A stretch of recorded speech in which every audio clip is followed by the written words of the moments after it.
This is Carl at XLR Detroit. I'm going to walk you through this 2022 XLR Micro Boost toy hauler. And the model number is 301LRLE. Okay? So this is not a floor plan video, it's more of a how-to. I'm just going to show you some of the features and how they work, okay? Alrighty. So you have rear power stabilizer. Very simple.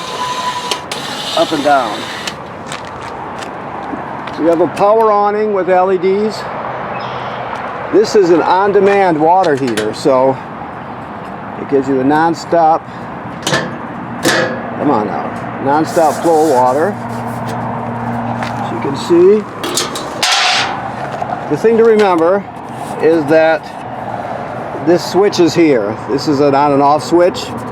When it's winterized, people will keep this off, but obviously to get power to the controller inside, it has to be on. And also there's a safety that has to do with the gas valve and available water. I'll talk to you more about that when we get inside. But it gives you non-stop hot water, which is great. You have outside speakers. This vent here is for the range hood. Now there's a baffle on this vent. You probably can't see because it's so dark, but you can flip your index finger or your thumb up there and pop it open if you want to. So if you're venting with your fan over the range, you'll want to open that baffle so it flaps freely. Okay? It's your furnace, of course. You have TV hookup, signal out, power. Alright. Moving down a ways.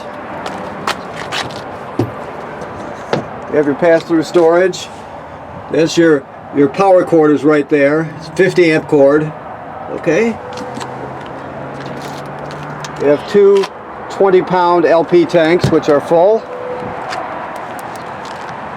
Deep Cycle Marine Battery 27 series, which is full. Which is new and full. Here's the other side of your pass-through here. Like so. Okay. This is just an outside shower to spray things off and shower things off or hose things off. Your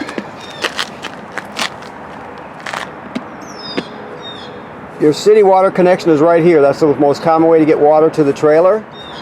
Just hook it on there and you're all set. Now, if you're camping someplace without city water connection, you can pre-fill your fresh water tank right here and then use the onboard pump to pump the water. So you can always get the plumbing will always work as though you have city water, even though you'll be pumping it out of the tank. This right here is your black tank flush. So after you dump your black tank, which is right here, you will hook up the hose at the dump station and turn it on and spray out your black tank, clean off the sensors, that sort of thing. Just like it says on the sticker, remember to always have your black tank valve open when you're using that, okay? So too much pressure doesn't build up. Alrighty, moving down.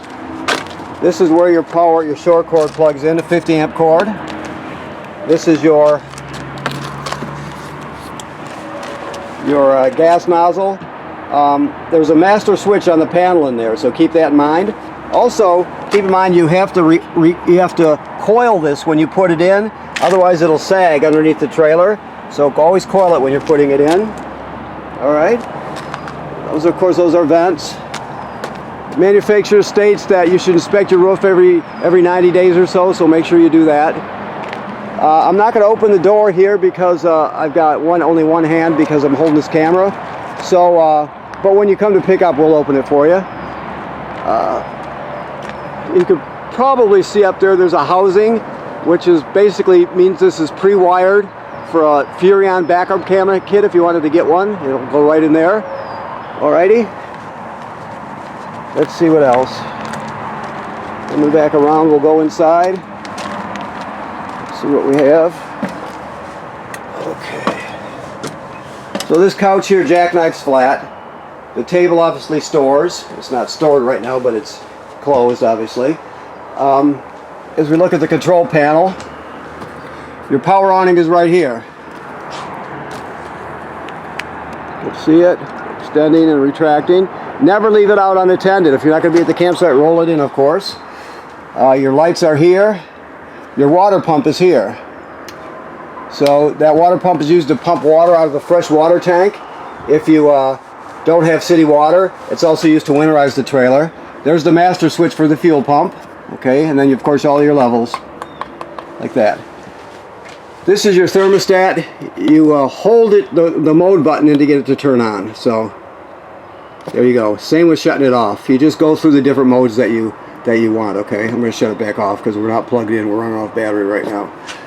Okay, so you have a solar panel. This is the solar controller here. Controller and charger. Charge controller.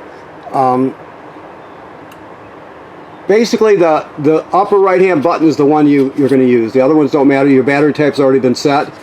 So let me just bring it around and show you what we have here. So this is how many volts DC are in your system. Now it'll go up to 13.5, but we've been running off the battery for a while it's sitting here, so it's dropping a little bit. But right, you still have 12.2, which is fine, but it will go up. You hit the button again, and it tells you how much sunlight, how many amps the sunlight's being converted to and stored in your battery. So because it's an overcast day, if you can see up there, you're only getting 0.5 amps. But 0.5 amps are being through the photovoltaic cells. You're getting 5 amps, and it's being stored in your battery. So you push it again, you've got 1 amp hour in storage. That just tells you the capacity, and then back to the voltage. So you have 3 different screens that come up. Now if this ever starts flashing and says FUL and the buttons won't respond, it's not broke. It's telling you that the battery is totally charged. There's no more room for any more amps in the battery, so it shut the panel down. As soon as your battery drops, the energy of your battery drops down, it'll go right back to these normal screens. So that FUL and flashing just means it's topped off. There's no room to store anything. Okay, and so the most important ones are the voltage, which we're looking at the next screen, which is the gain you're getting from the sun, and those are the 2 most common to use. Okay.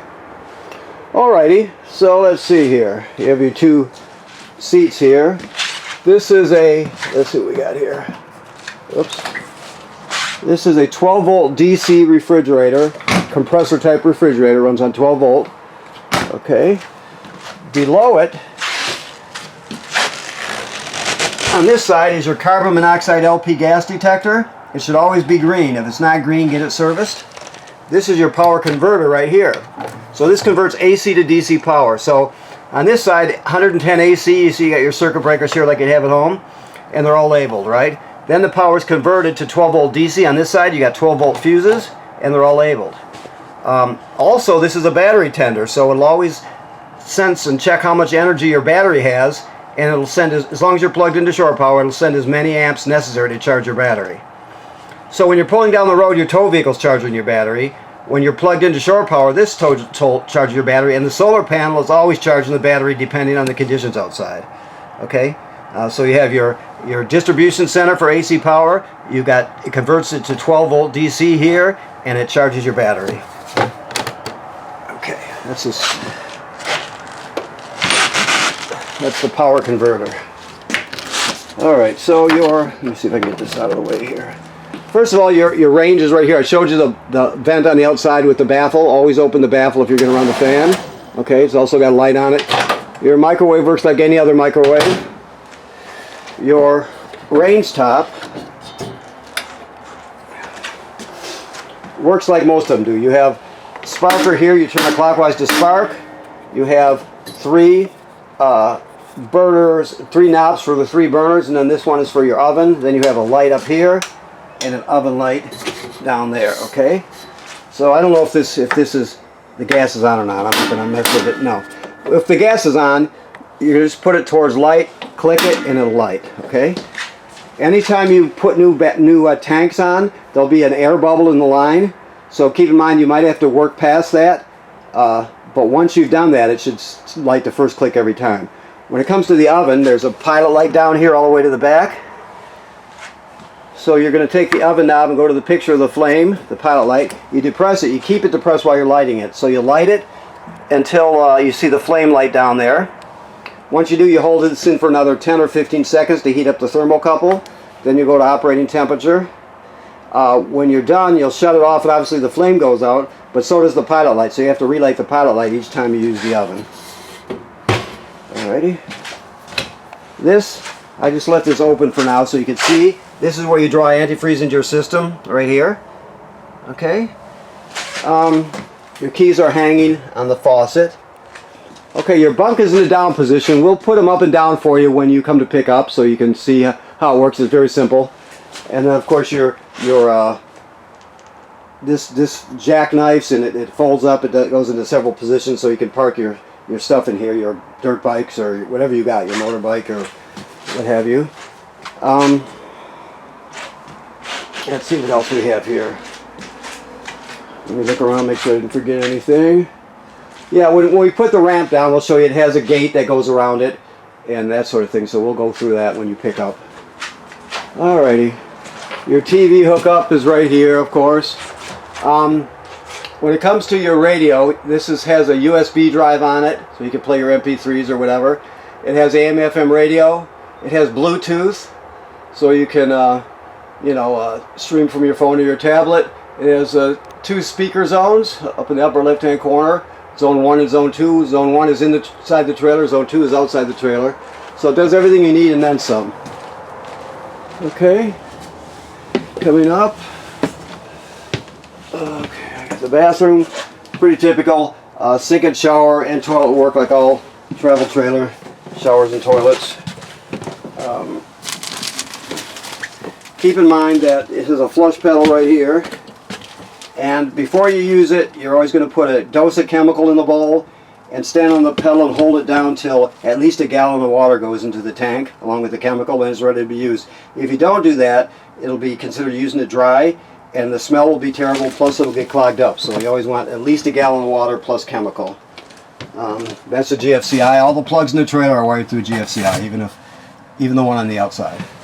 So this is we're shut off right here now. I don't know. I could go turn it on, I guess. Just let's do that. Just so you can see it.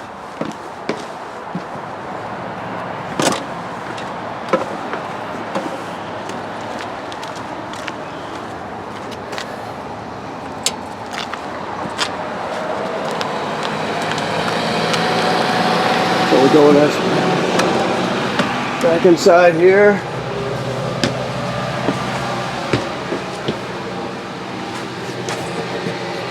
Oh, I know, I'm sorry. We're not plugged into shore power. That's why it looked like it was on. I'm thinking that's odd. We're not plugged in right now. So I'll just talk you through it. You hit the power button, it turns on. You set the temperature, usually 115, 120 is pretty typical. And when it's on, as soon as you call hot water, it'll turn on, the burner will light, and it will start sending you hot water. If there's no water available, let's say you're not hooked up to city water, or you don't have water in your freshwater tank and the pump is on, nothing will happen. It's got a safety on it, so the gas burner will not light.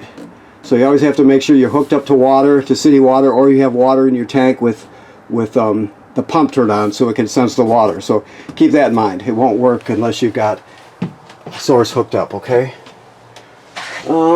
We also have a fan in here. Typical. Let's go this way. Air conditioner, second air conditioner here. You have some storage underneath here, of course. This is an emergency window here. So it just works like that'll do. You just push it through, pull the screen out by pulling this knob here, and you can escape. You have TV hookups here. You got a backer plate in this wall for a bracket, and your signal and your power. The AC works right. This AC works right from the unit itself. The other one is hooked to the thermostat. Okay. All right, I think that covers it. Let me look around a bit here.